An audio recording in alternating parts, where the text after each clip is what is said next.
Congress party ఇచ్చిన మాట ప్రకారం 6 గ్యారెంటీలు అమలు చేసి సూపర్ సీఎం అనిపించుకుంటున్నాడు రేవంత్ సారు.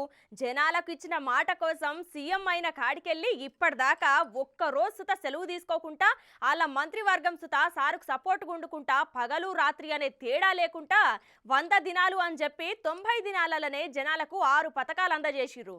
అగో ఇప్పుడు ఇంకో గుడ్ న్యూస్ చెప్పింది ప్రభుత్వం. గదేందో చూడుర్రి.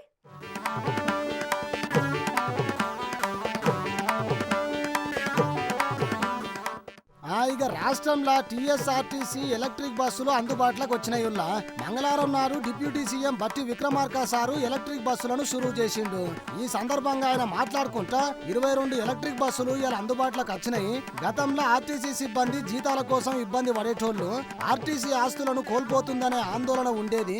రాష్ట్రంలో సింగరేణి ఆర్టీసీ సంస్థలనే వేల సంఖ్యలో ఉద్యోగులు ఉంటారు అని చెప్పిండు సారు. ఇనూరి నష్టాల్లో ఉన్నటువంటి ఆర్టీసీ ఇవాళ ఆపరేషనల్ ప్రాఫిట్లోకి వచ్చి భవిష్యత్తులో పూర్తి లాభాల్లోకి వచ్చేటువంటి క్రమంలో అడుగులు ముందుకేస్తూ ఉంది.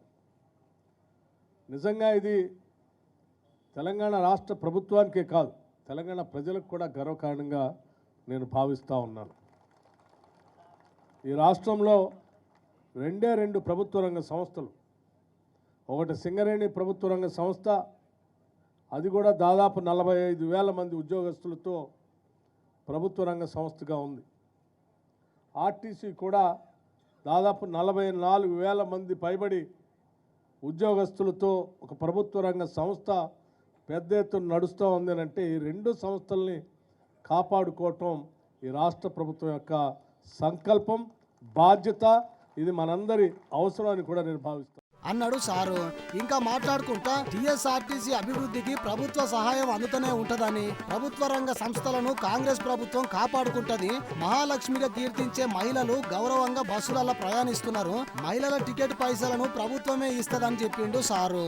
మనమందరం మహాలక్ష్మిలాగా గౌరవించేటువంటి మన మహిళలు ఉచితంగా గర్వంగా ఆర్టీసీ బస్సులో ఎక్కి ఈ బస్సు నాది, నా కోసం నా ప్రభుత్వం ఉచితంగా తిరగటానికి నేను గౌరవిస్తూ నా కోసం ఏర్పాటు చేసినటువంటి రవాణా వ్యవస్థ అని చెప్పి తలెత్తుకొని వాళ్ళంతా తిరుగుతూ ఉంటే అంతకంటే ఆనందం ఈ రాష్ట్ర ప్రభుత్వానికి ఇది అవసరం లేదని కూడా మేము చాలా స్పష్టంగా చెప్తా ఉన్నాం.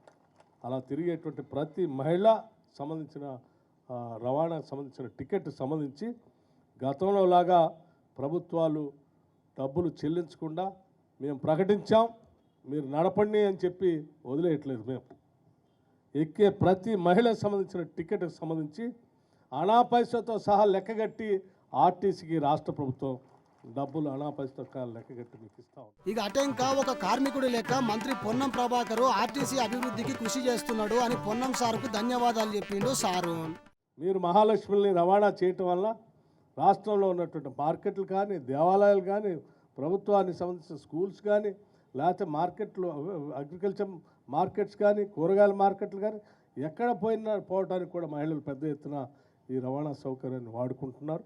చాలా సంతోషం అని చెప్పి మీ అందరికీ నేను సవినయంగా మనవి చేస్తూ, ఈ కార్యక్రమం విజయవంతం కావటం కోసం ఒక మంత్రిగా కాకుండా ఇందులో ఒక నిబద్ధతతో ఒక కార్మికుల్లాగా, ఆర్టీసీ కార్మికుల్లాగా నా ఆర్టీసీ బతకాలి, నా కార్మిక సోదరులంతా కూడా తలెత్తుకొని బతకాలి, ఆర్టీసీ సంస్థ లాభాల్లోకి రావాలని చెప్పి రవాణా శాఖ మంత్రి గారు కూడా నిత్యం అంది వచ్చిన ప్రతి అవకాశాన్ని నేను బతికించుకోవటం కోసం ఆయన ప్రయత్నం చేస్తూనే ఉన్నాడు. అది ప్రభుత్వంతో మాట్లాడటం కానీ, ఆర్థిక శాఖ నుంచి నిధులు ఇప్పించుకోవటంలో కానీ, లేకపోతే దీన్ని కొత్త మార్గంలో ప్రయాణం చేసే కార్యక్రమంలో కానీ, వారికి ఉన్నటువంటి ఆర్గనైజేషన్ క్యాపబిలిటీస్, స్కిల్స్ అన్నింటినీ కూడా ఉపయోగించి ఆర్టీసీని ముందుకు తీసుకొని పోయే కార్యక్రమంలో పెద్ద ఎత్తున విజయం సాధిస్తూ ఉన్నారు. వారికి రాష్ట్ర ప్రభుత్వం తరఫున నా హృదయపూర్వకమైనటువంటి అభినందనలు తెలియజేస్తాను. ఇందిరమ్మ ఇల్లు, గృహజ్యోతి, మహాలక్ష్మి పథకాలను 3 నెలలలోనే అమలు చేసినాము. గత ప్రభుత్వం 10 సంవత్సరాలు అధికారంలో ఉండి ఇచ్చిన హామీలు నెరవేర్చలేదు అని అన్నాడు సారు. గత ప్రభుత్వాలు చెప్పినటువంటి హామీలు 10 సంవత్సరాలైనా చేయలేకపోయారు.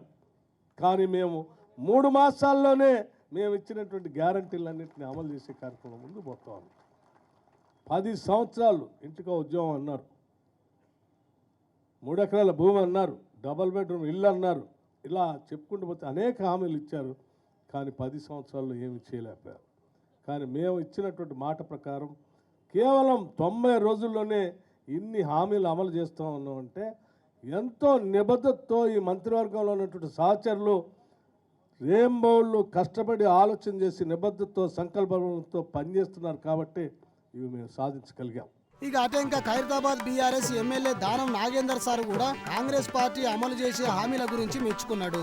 ఇచ్చిన మాట ప్రకారం అన్ని హామీలు నెరవేర్చుడు ఇట్లా కాంగ్రెస్ పార్టీ సక్సెస్ అయింది అని అన్నాడు దానం సారు. ఇనూరి కొత్త ప్రభుత్వం వచ్చిన తర్వాత ఆర్టీసీ ఎంప్లాయీస్కి రోజు ఒక వరంలాగా గ్లోబల్ వార్మింగ్ని దృష్టిలో ఉంచుకొని పెరుగుతున్నటువంటి కాలుష్యతం వల్ల ఎన్నో రకాలుగా ఇబ్బందులు గురవుతూ ఉన్నాం. అనారోగ్యానికి గురవడం, మరి ప్రజలందరికీ ఇబ్బందులు పడుతున్నటువంటి ఈ తరుణంలో ఈరోజు సుమారు 105 ఎలక్ట్రిక్ వాహనాలను బస్సులని హైదరాబాద్ సిటీలో ప్రారంభించడం, ఇది హైదరాబాద్ ప్రజలకే కాదు, హైదరాబాద్కు ఇదొక టూరిస్ట్ సెంటర్గా మారి ఈరోజు ఇక్కడ పక్కనే ఉన్నటువంటి డాక్టర్ బాబాసాహెబ్ అంబేద్కర్ గారి స్టాచ్యూ కానివ్వండి, లేకపోతే పక్కనే ఉన్నటువంటి డాక్టర్ బాబాసాహెబ్ అంబేద్కర్ సెక్రటరియట్ బిల్డింగే కానివ్వండి, ఇక్కడ ఉన్నటువంటి నెక్లెస్ రోడే కానివ్వండి, హైదరాబాద్ ఒక టూరిస్ట్ హబ్గా మారినటువంటి ఈ తరుణంలో మరి హైదరాబాద్కు వచ్చేటువంటి ప్రజలు కలుషిత నిర్మూలించేయడానికి ఈ ప్రభుత్వం ప్రత్యేకమైనటువంటి శ్రద్ధ వహిస్తుందని చెప్పడానికి ఈరోజు ప్రారంభిస్తున్నటువంటి ఒక ఎలక్ట్రికల్ బస్సులు కూడా దానికి ఉదాహరణను కూడా ఈ సందర్భంగా తెలియజేసుకుంటూ ఇలాంటి కార్యక్రమాలు ఇంకా ఎన్నెన్నో జరగాలని, హైదరాబాద్కు ఉన్నటువంటి బ్రాండ్ని కాపాడడానికి ప్రభుత్వం చేస్తున్నటువంటి కృషిలో మేము కూడా భాగస్వాములు తప్పకుండా అవుతామని, ప్రభుత్వానికి మా తరఫున హైదరాబాద్ సిటీ అభివృద్ధిలో మా పూర్తి సంపూర్ణమైనటువంటి సహకారం ఉంటుందని కూడా ఈ సందర్భంగా తెలియజేసుకుంటూ ఈ అవకాశం ఇచ్చినటువంటి పెద్దలందరికీ ధన్యవాదాలు. Thank you. ఇక కోసాకరికి కోమటిరెడ్డి సారు ఎలక్ట్రిక్ బస్సును నడిపిండుల్లా చూడురే.